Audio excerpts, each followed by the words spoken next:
educational institutions.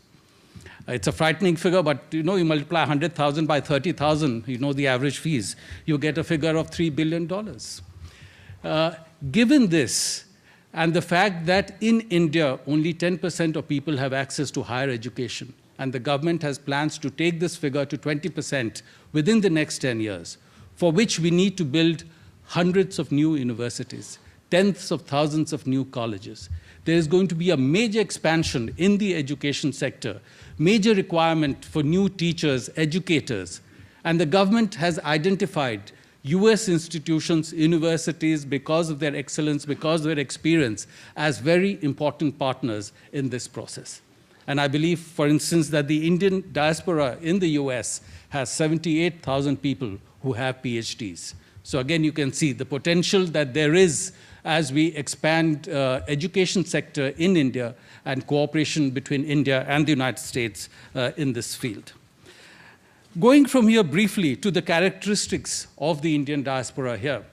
As you know, the figure is now believed to be about 3 million Indian Americans in this country, 60,000 Indian doctors working all over this country, even in remote areas, providing service to society.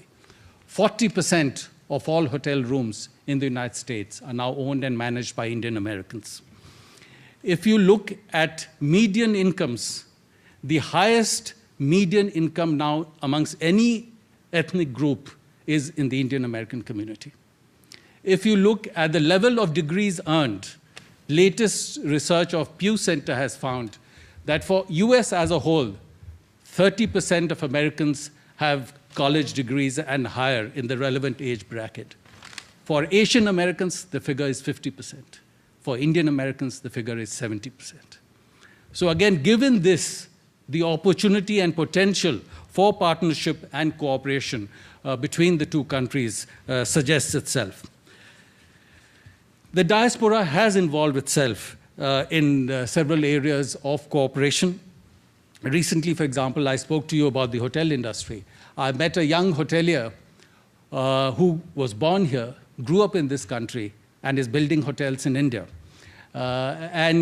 He told me that his father had come from India to the US, had no experience in hotels, now owns 20 hotels, is doing very well here. Based on his father's experience and capacities, this gentleman is building hotels in India, and we are very short of hotels in India. And he said, my father lived out his American dream. I am living out my Indian dream. We find people, for example, involving themselves in distance education. There's the example of people not only doing partnership in innovation, but